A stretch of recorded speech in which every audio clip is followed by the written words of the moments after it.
Hello students, बेटा अब आपका टॉपिक है यूज़ ऑफ इट। ठीक है, नेक्स्ट टॉपिक आपका ये है।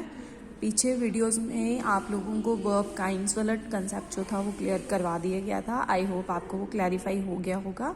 अब करना है हमने यूज़ ऑफ इट। ठीक है, वैसे तो ये बहुत ईजी टॉपिक है, फिर भी मैं आपको वीडियो के थ्रू जो है इसका कंसेप्ट जो है वो अच्छे से क्लियर कर देती हूँ सो दैट आपको ईजिली समझ आ जाए।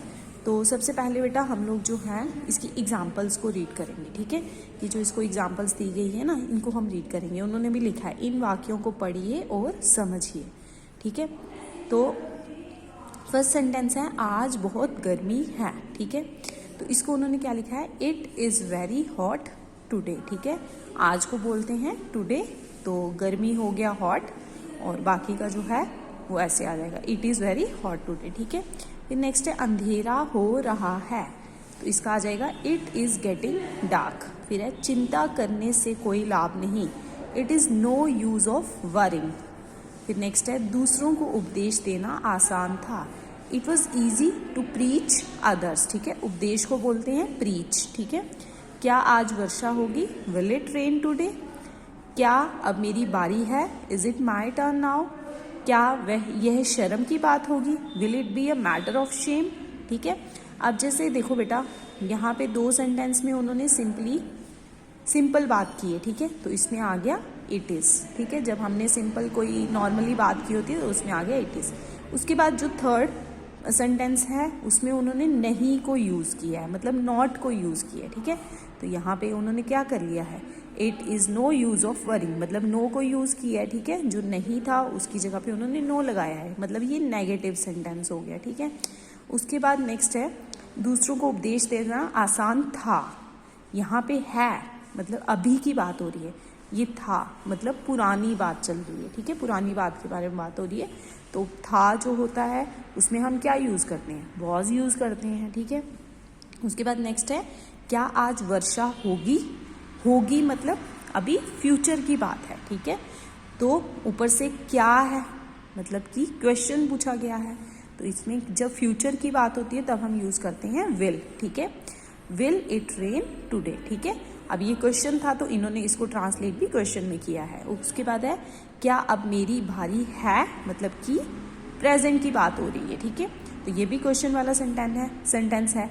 Is it my turn now, तो यहाँ पे इज को यूज़ किया उन्होंने, क्योंकि जब हम प्रेजेंट इनडेफिनिट मतलब प्रेजेंट की अभी की बात करते हैं तो तब हम क्या यूज़ करते हैं, इज को यूज़ करते हैं। ठीक है, उसके बाद है क्या यह शर्म की बात होगी, अब यहाँ पे भी होगी मतलब फ्यूचर की बात है, आने वाले समय के बारे में वो बोल रहे हैं, तो वहाँ पे विल को यूज़ किया है। ठीक है, तो स्टूडेंट्स इन एग्जाम्पल्स का मेन कंसेप्ट क्या था कि जहाँ पे प्रेजेंट होगा तो वहाँ पे हमने इज को यूज़ करना है। ठीक है, जहाँ पे पास्ट होगा, जैसे सेंटेंस में अगर पास्ट में सेंटेंस दिया होगा तो वहाँ पे हमने वॉज को यूज़ करना है। ठीक है, और जहाँ पे फ्यूचर की बात की गई होगी तो वहाँ पे हम लोगों ने क्या यूज़ करना है, विल को यूज़ करना है। ठीक है, मतलब जब आप लोग ट्रांसलेशन करोगे तो तब आप लोगों ने इन चीज़ों को ध्यान में रखना है। ठीक है, उसके अलावा जहाँ पे नहीं लगा होगा तो वहाँ पे हमने नो लिखना है। ठीक है, तो आई होप आपको ये एग्जाम्पल्स में जो चीज़ सिखानी थी वो मैंने आपको सिखा दी है, आपको प्रॉपर्ली क्लियर हो गई होगी। तो अब मैं आपको इसकी जो नीचे पहचान है उसके बारे में बता देती हूँ। ठीक है, अब सबसे पहले एक चीज़ हमने और नोटिस करी कि हमने हर सेंटेंस में हमने क्या यूज़ किया, इट वर्ड को यूज़ किया। देखो हर जगह पे इट वर्ड को यूज़ किया गया है, और हमारे टॉपिक का नाम भी क्या है, यूज़ ऑफ इट। ठीक है, उसके बाद आगे उन्होंने पहचान कि अगर हमें कोई सेंटेंस दिया होगा और हमने उसको इट में कन्वर्ट करना होगा तो हमें उसकी पहचान कैसे होगी। ठीक है, हम मतलब उसको कैसे पहचानेंगे कि हमने इसको इट में ट्रांसलेट करना है। तो क्या होता है, वाक्य में वास्तविक कर्ता ना होगा। वास्तविक का मतलब होता है कोई ह्यूमन बीइंग नहीं होता है। ठीक है, कोई एनिमल नहीं होता है, कोई ह्यूमन बीइंग नहीं होता है, मतलब लिविंग थिंग जो है वो नहीं होती है।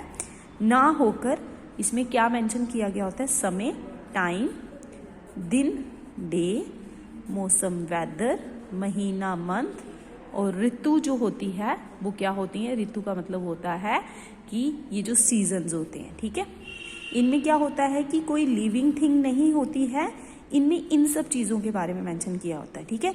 जैसे हम लोग इन्हीं चीज़ों को जो है यहाँ पे भी वो करते हैं, जस्टिफाई करते हैं। जैसे टाइम का सेंटेंस तो अभी तक उन्होंने समझ लो कि ये कह सकते हम, क्या अब मेरी बारी है, मतलब इस समय अब मेरी बारी है, मतलब नाउ को यूज़ किया, इट मीन्स कि टाइम के लिए सेंटेंस हो गया। दिन की है, दिन का उन्होंने कोई सेंटेंस नहीं दिया। फिर उसके बाद मौसम का